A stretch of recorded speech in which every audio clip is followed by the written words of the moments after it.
আসসালামু আলাইকুম ওয়া রাহমাতুল্লাহ। বন্ধুরা, আজকের ভিডিওতে আমরা জানবো মাইক্রোসফট ওয়ার্ডে একটি টেক্সট বক্স কিভাবে নিতে হয়। চলুন বেশি কথা না বলে ভিডিওটি শুরু করা যাক। আমরা একটি মাইক্রোসফট ওয়ার্ড ফাইল ওপেন করলাম। ওপেন করার পর আমরা ধরেন এইখানে আমি একটি টেক্সট বক্স অ্যাড করব।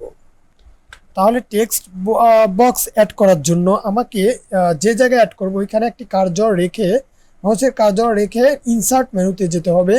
ইনসার্ট থেকে টেক্সট বক্স, আপনি এখানে বিভিন্ন ধরনের ফরম্যাটের টেক্সট বক্স পাবেন। আপনি একটি একটি করে চেক করবেন, তবে আমি প্রথমটি নিয়ে আগে চেক করে দেখি। এইখান থেকে ধরেন এই ধরনের আমি একটি টেক্সট বক্স নিলাম। নেওয়ার পর এটাকে যদি মুভ করতে চান তাহলে এই অবস্থান থেকে আরও একটি কাজ করে নিয়ে তারপর মুভ করতে হবে। তবে আপনি এভাবে করতে পারবেন, কিন্তু এভাবে করার চেয়ে এইভাবে যদি আপনি করেন তাহলে দেখেন এই যে আপনি যে কোনো জায়গায় এটি সেট আপ করতে পারবেন। কিন্তু আরও কয়েকটি নিয়ম রয়েছে টেক্সট বক্স নেওয়ার, তো সেগুলো আমরা দেখে নিই। আমরা আবার ইনসার্টে যাব। ইনসার্ট থেকে টেক্সট বক্স থেকে আপনি প্রতিটা চেক করে দেখবেন।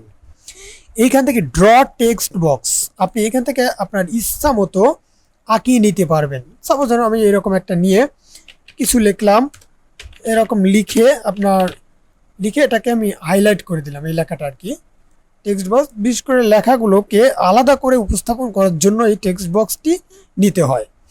তো এখান থেকে লেখা শেষ করে আপনি যে কোনো জায়গা মুভ করতে পারবেন। তো আরও একটি এইখানে রয়েছে, দেখেন যে আপনি আবার ইনসার্টে যাবেন। ইনসার্ট থেকে টেক্সট বক্স, এখানে দেখেন এই যে move text boxes from office.com, আপনি এইখান থেকে এখানে নিয়ে আসতে পারবেন। দেখেন এইখান থেকে বিভিন্ন ধরনের ফরম্যাট রয়েছে, তো এগুলো নিয়ে আপনি ব্যবহার করতে পারবেন।